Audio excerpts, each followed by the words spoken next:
안녕하세요. 이 교수입니다. 이번에부터는 제가 박사 학위를 가지고 있고 대학에서 교수를 했던 관계로 지금까지 사용했던 그레코 만용과는 별도로 중복을 피하기 위해 이 박사 교수, 유튜브 안에서는 이 교수로 인사드리겠습니다. 이례적으로 길고 거센 장마다. 규슈의 쿠마강과 모가미강 등 큰 강의 범람이 잇따랐다. 온난화에 따른 해수 온도 상승이 호우의 빈발과 관련이 있다는 것이다. 이상기온의 상태화로 이상하다는 것이 당연해졌다는 말이 나온 지 오래지만 올해의 장마철 강수량은 두드러져 있다. 지구온난화가 심화되면 세계가 코로나 재앙으로 위협받듯이 세계는 목숨까지 심각한 위기에 직면한다.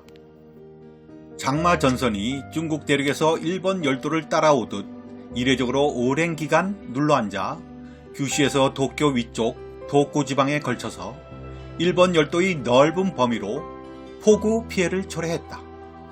어디서나 호우 피해가 발생해도 이상하지 않은 상황이다. 더구나 기후변화로 재해가 격화되고 짧은 시간 안에 상황이 급변하기 쉽다. 전문가들은 옛날에 괜찮았으니까 이번에도 괜찮겠지라는 발상은 버리는 게 좋다고 말했다. 그래서인지 호우로 인해 규슈를 중심으로 많은 인명이 없어졌고 행방을 모르는 사람도 생겨났다. 일본 근해 해수 온도가 평년보다 1도 정도 높아져서 바다에서 발생한 대량의 수증기가 사람들 머리 위로 흘러들어 정난운이 연속으로 이어져 강한 비를 쏟아붓는 선상 강수대를 만들어냈다. 기상청은 호우 빈발의 배경에 지구온난화의 영향이 있다고 보고 있다. 나고야 대학 등에 의하면 규슈 쿠마모토현의 쿠마강이 범람한 7월 4일 새벽에는 매초 40에서 60만 톤, 즉 아마존강의 2배에서 3배의 수량을 내포한 수증기의 강이 하늘에 흐르고 있었다는 계산이 나왔다고 했다. 심상치 않다. 그런데 7월의 호우 피해는 일본만의 일이 아니었다. 중국에서도 양쯔강 상류 지역에서 홍수가 빈발해 피해는 광대한 영역에 미쳤다. 그들 유역 각지에서는 관측사상 최대의 강우량 또는 하천이나 호수에서 최고의 물높이를 기록해 홍수 등으로 이재민은 약 4천만 명에 달하였고 더욱이 수백만 명이 피난처를 찾아 쓸려 다녔다. 일본 국토교통성에 따르면 아시아 지역에서는 매년 약 4억 명 이상이 홍수 피해를 당하고 있다. 온난화의 진행과 함께 홍수가 일어나기 쉬운 지역은 점점 확대되어 2050년에는 세계에서 약 20억 명이 홍수의 위험에 노출되게 된다고 한다.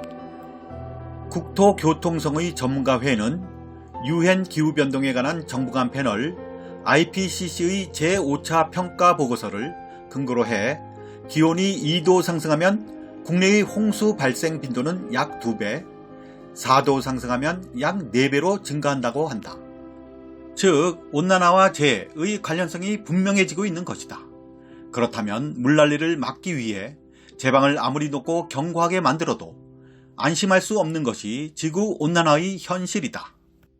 한편 국제에너지기구 IEA에 의하면 석탄 발전소를 포함 석탄 화력은 세계의 발전 열 공급 부문에서 이산화탄소, 즉 CO2 배출량의 약 70%를 차지하고 있어 국제사회로부터 석탄 화력은 지구온난화의 원흉으로 간주되고 있다.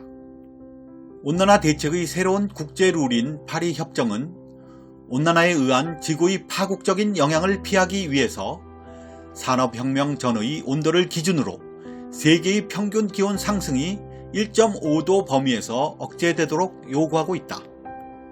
그러기 위해서는 2050년에는 CO2 배출량을 실질적으로 제로로 해야 하며 유엔의 구테레스 사무총장은 2019년인 작년부터 석탄 발전소 등 석탄 화력의 신설은 2020년 이후부터는 금지해야 한다.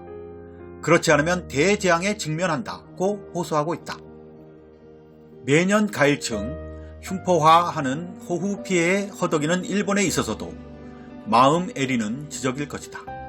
왜냐하면 기후위기 대책에 진지한 마음가짐으로 임할 것인지 아베 정권의 자세가 문제시되기 때문이다.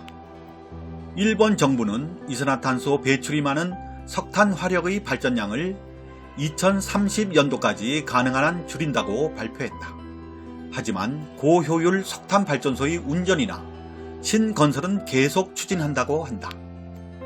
그런데 고효율 석탄 발전조차 이산화탄소 배출량은 천연가스 화력 발전의 2배에 달해 온실가스의 대량 배출원임에 변화는 없다. 따라서 아베 정권의 석탄에 의지하는 기본 자세는 줄곧 변함이 없는 것이다.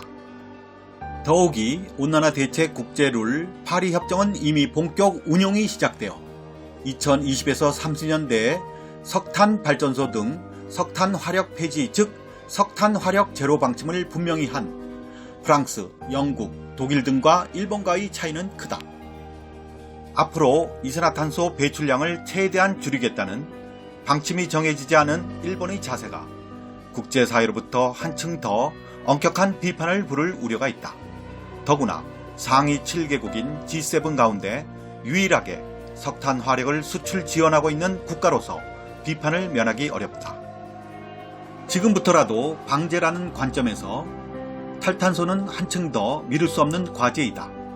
그런데 온난화 대책 국제룰 파리 협정에 반하는 석탄 발전소 등 석탄 화력의 이산화탄소 배출 문제는 한국도 남의 일이 아닐 것이다. 왜냐하면 현재 세계를 이끌어가는 주요국들이 여하튼 여러 문제점도 안고 있는 석탄을 온난화의 주 요인으로 삼아 약소국들이 탈탄소 정책의 말을 듣지 않으면 경제적, 정치적 등에서 불이익도 주려하기 때문이다. 기득권을 쉽게는 놓지 않겠다는 뜻이다. 이상 이 교수였습니다. 구독과 좋아요는 큰 힘이 됩니다.